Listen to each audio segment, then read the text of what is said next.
Істі кейінге қалдыру әдетінен арылу жолдары. Тағы 5 минут жата тұрайын. Ертең жасай салармын. Келер жылдан бастап қолға алармын. Университетті тамамдаған соң бастаймын. Әуелі айлығы жоғары жұмыс тауып алайын. Үйленіп алайын. Кейін үйге көшкен кезде бәрі басқаша болады. Намазды зейнетке шыққан соң кезде оқимын. Осы қорапты тауысқан соң темекіні бірақ тастаймын.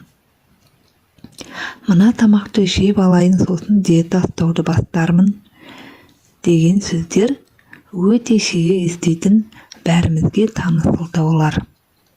Адамды мақсатына жеткізбей кері сүйрейтін кедергілердің, жаман әдеттің бірі осы істі кейінге қалдыру психологиясы. Жетістікке жетемін десеңіз, ертеңге қалдырмай, яғни осы жерде сол мезетте жасауды үйреніңіз. Гүл қоқыста болса да жайқалып өседі. Жұпар иісімен айналасына көтеріңкі көңіл сыйлайды. Ол өсу үшін кең даланы, құнарлы жерді, таза ауаны күтпейді. Миымыз кез келген істің нәтижесін бірден көруге, дереу рахаттануға бейім һәм соған үйренген. Мысалы, қарнымыз ашқанда немесе шөлдегенде су ішуді, тамақтануды кейінге қалдырмай бірден жүзеге асырамыз. Өйткені бұлай жасағанда тұла бойымыз бірден рахатқа бөленеді. Арықтау немесе дене бітімін шынықтыру үшін спортпен айналыса бастағанда көпшілік адам бірінші күні-ақ айнаның алдына барып, бұлшық еттерін ұстап қайта-қайта қарайды. Немесе таразыға тартылып, қаншалықты арықтағанын жиі бақылауға тырысады. Мұның бәрі адам миының тез арада нәтиже көруге ұмтылысының көрінісі. Ал керісінше нәтижесі бірден болмайтын істі кейінге қалдыруға бейім тұрады. Сондықтан жалқаулығын жеңе алмай жүрген жандар нәтижесі бірден болмайтын үлкен істерді шағын бөлімдерге жүктеп, орындалатын уақытын меже ретінде белгілеп қойғаны дұрыс. Сонда ми нәтижеге жету үшін жоспарланған жұмысты кейінге қалдырмай бірден жасауға итермелейтін болады. Мысалы, күніне 5 бет кітап оқу, айына 2 келі салмақ тастау секілді кішкентай мақсаттарды межелеп алған жөн. Бір істі жасайтын кезде ми бірден ол істің ең күрделі, қиын жағын ойлайды. Сосын оны жасамаудың жолын іздейді. Әлеуметтік желі секілді жеңіл-желпі нәрселерді ақтарып, мәнсіз видео қарап, парақшаларды шарлай бастайды. Ал ниеттенген істі бастауға айрықша ынта, шалқыған шабыт, қазіргі тілмен айтсақ арнайы мотивация қажеттігін ойлап, үнемі кейінге ысыра береді. Мұндай кезде істің қиындығына мән бермей, бірден бастап жіберу керек. Ынта кейін өзі-ақ пайда болады. Мысалы, таңертең жүгіруге ниеттеніңіз. Киім киіңізде далаға шығыңыз. Сіз далаға шығу арқылы жүгіруді бастадыңыз деген сөз. Таңертең немесе кешке кітап оқуды жоспарладыңыз. Бірақ кітап оқуға жалқаулығыңыз жар бермей тұр. Еш нәрсеге қарамай, қолыңызға кітапты алыңыз да парақтай бастаңыз. Мазмұнына көз жүгіртіңіз. Әрі қарай бәрі оңай. Дәл осы әдіспен мақала жаздыңыз. Орныңыздан тұрыңыз да компьютеріңізді қосыңыз. Бар болғаны осы. Әрі қарай саусақтарыңыз өз-ақ қимылдай бастайды. Қазір сіз оқып отырған қолыңыздағы кітаптың осы беттерін жазарда менің де еріншектігім ұстап отыр еді. Үстелдің басына отырып, компьютерді қосып едім, жалқаулығым дереу қашып кетті. Әрекет бар жерде берекет бар деп бекер айтпаған. Оталмай тұрған көлікті итергенде, оның бастапқы кездегі орнынан қозғауы ғана қиын. Бір қозғалған көліктің жүруі оңай. Кез келген жұмыстың басталуы, ол істің жартылай тіпті 80% біткендігімен пара-пар. Қазақтың шешінген судан тайынбас деген тәмсілі осыны меңзесе керек. Себебі адам миы басталған жұмысты ұмыта алмайды. Оны бітіргенге дейін көңіл бейбақ байыз таппайды. Мысалы, көріп отырған фильміңіз бір себеппен үзіліп қалса, оны уақыт тауып аяғына дейін көруге тырысасыз. Басталып аяқталмаған істің адам миында жақсырақ сақталатындығы жайлы Блюма Вульфовна Зайгерник деген ғалым дәлелдеген. Бұны психологияда Зайгерниктің эффектісі дейді. Кейде іс еш мінсіз аса керемет дәрежеде болуы керек деген максималистік психология оны кейін қалдыруға себеп. Біз істің кереметін күтіп жүргенде уақыт сулап өтіп кетеді де, ол сол күйі өзгеріссіз қалады. Адам баласы жасаған іс бірден кемел болып кетпейді. Қазақта көз жүре түзеледі деген жақсы сөз бар. Бұл өмірдің де, адам табиғатының да заңдылығы.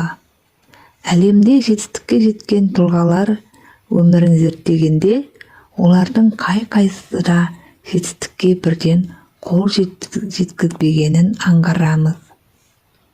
Forbes-тің 2020 жылғы рейтингі бойынша әлемнің ең қымбат бренді саналатын Apple компаниясының негізін салушы Стив Джобс алғашқы кәсібін шағын гаражда бастаған екен. Сондай-ақ қандайда бір нәрсені жасау үшін тамаша көңіл күймен шабыт іздейміз. Оны күтіп жүргенде жылдар сырғып өтеді. Адам көңілі жұмыс жасағанда көтеріледі. Әрекетке бастағанда шабыттанады. Ендеше көңіл көтерілгенін күтпестен мақсатыңа қарай жылжы. Бүгінгі істі ертеңге қалдырма.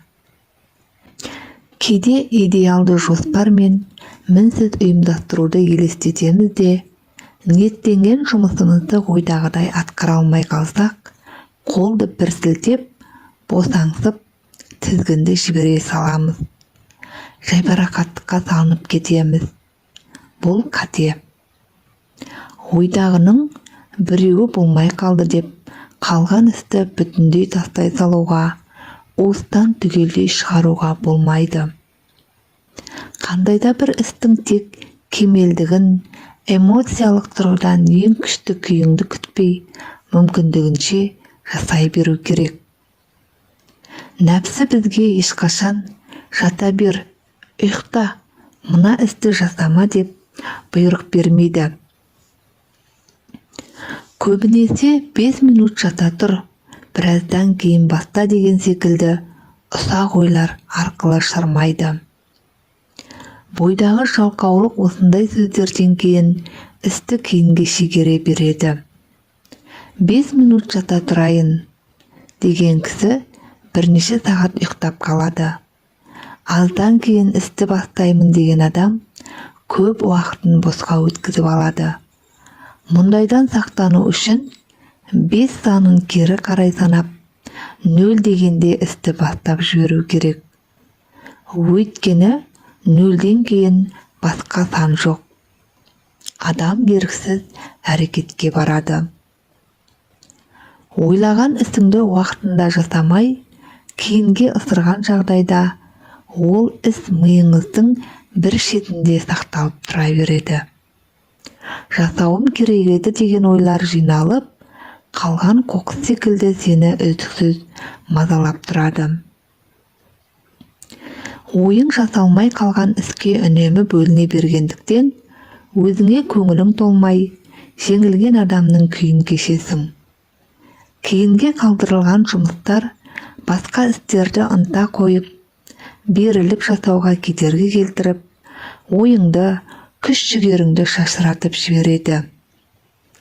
Бірінен кейін бірі ашылып, қайта жабылмай қалған бағдарламалар мен парақшалар қалтафонның қуатын қалай азайтатын болса, кейінге қалдырылған істер де сенің ішкі қуатыңды солай кемітеді. Сондықтан ниеттенген жұмысты бірден жаса. Кейінге қалдырма. Кейінге қалдырылған істер жиылып тау болады да, бәрін жинап бірден жасауға күшің де, ерік-жігерің де жетпей қалады. Көбіне қандайда бір істі жасауға зауқың соқпауының астарында жалқаулықтан бұрын ішкі энергияның жетіспеушілігі жатады. Сондықтан сауатты тамақтанып, дұрыс тынығуға мән беріңіз. Әсіресе тыңқия тойып алып алған кезде бойдағы бар энергия ас қорытуға жұмсалатындықтан көзіңізге ұйқы тығылып, әрекет жасауға ерінесіз. Ұйқыңыз қанбай қалса да солай. Сондай-ақ денсаулыққа мән беріңіз. Денсаулық сыр берген жағдайда бойдағы қуатыңыз әлсіреп, өнімділігіңіз төмендей бастайды.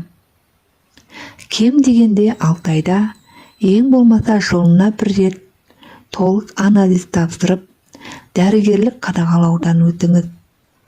Ағзаңызға қажетті дәрумендер пайдаланыңыз.